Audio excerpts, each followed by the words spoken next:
has engineered this violence that Veena Lakshmi is talking about? Is it been engineered, as she seems to suggest, by armed groups who have exploited the situation, the tensions that exist on the ground? You're on mute. By armed groups. Yes, go ahead. Go ahead. Can you hear me? Yeah, I can hear you now. Yeah. It's definitely engineered, as she has suggested, that armed groups are responsible for this recent violence. Because if you have to understand that the people in the northeast, not only in Manipur, any common citizen, he or she would want development, jobs, progress in the region. They are not into violence. Now, as you have mentioned that Meitei demanding ST rights triggered this violence. It's not exactly like that. There is a whole genesis to the violence. You have to understand why there was a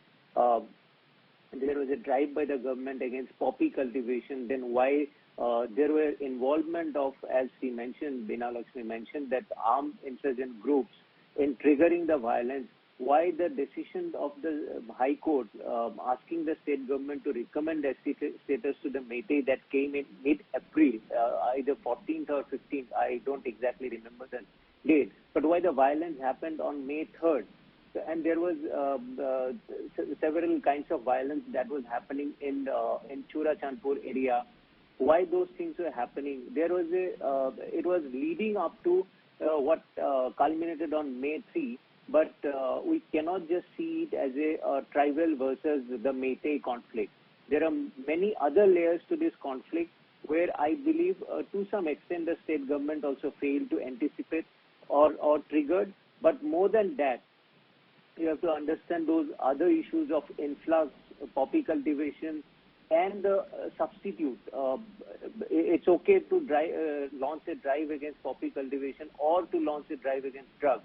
But also we have to understand the problems of the poor poppy cultivators, what alternative we can offer to them. So there was a bigger need for everyone, all the stakeholders to come together instead of taking very hostile stand against each other. You're saying it was not just tribal versus non-tribal. There's the poppy cultivation, there is encroachment, there's illegal immigrants. All of that come together and then are exploited by armed groups. But was the state caught napping? Because, you know, Rajat Sethi, one of the reasons why the BJP won the last election was they claimed they had brought peace to Manipur. But now these old fault lines emerge and the government seems to have been caught napping. The Home Minister of the country is campaigning in Karnataka and the Chief Minister for a long time didn't seem to be fully in control over what was happening. Well, Rajdeep ji, I first of all want to offer my condolences to the families who have lost their loved ones. I spent some of the most formative years of my life, 5 years, serving as the advisor to the Chief Minister there, which throughout these 5 years we ensured that we worked together with various communities. There were so many buffer groups, civil societies that we kept engaging with. And, you know, I learned a lot based on my experience working there. But there are 2 or 3 observations which I want to make it clear for your viewers as well. First thing is that, see, nobody naps over these things. This has been truly a historic rioting or communal tensions that has happened in Manipur. It is the Home Minister who called the state leadership, Chief Minister, along with the entire cabinet, every 2 hours. He was campaigning, but every 2 hours he used to get onto a call, get onto a video call, and ensured that the required instructions are being passed on. But was there an intelligence failure? I mean, surely violence of this scale should have been anticipated. Well, this is the second point that I was coming to, that Manipur in an engineering language, it's a society which is in the classic state of an unstable equilibrium. The equilibrium can fool one that there is permanent peace there. But what I've learned from this entire incident and the way it has quickly unraveled into one of the worst communal tensions is that you cannot take peace for granted in Manipur. This is for sure, and this is where I want to point out to the third thing which has so far been missed. It is the role of the judiciary.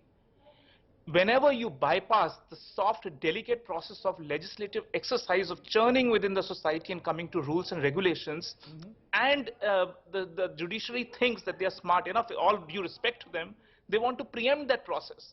they want to preempt the long process of legislative exercises, and they come out and drop a bomb on the society, and the society doesn't get a time to adjust to it. So you're saying the High This is Court the sudden classic decision to example. give, no, you're saying the High Court sudden decision to give ST status to the Most Meitei. certainly, this is the classic purview of the legislature. It is the legislative body of all these elected MLAs need to constantly do that churning within the society, make the cookies comfortable, find the middle ground with the Meitei community. None of the demands either of the Meiteis or the cookies and the Nagas is wrong here.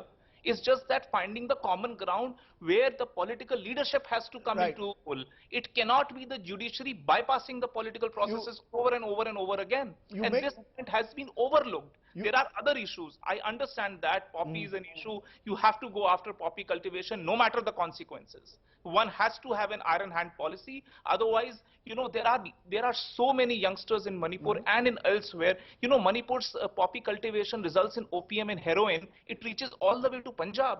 That's the channel. If you do not stop that, you're pushing the entire country into the mess of drugs. India and northeastern part especially lies in the shadows of Golden Triangle, which is Myanmar, Cambodia, Laos, wherein you see massive drugs being moved around.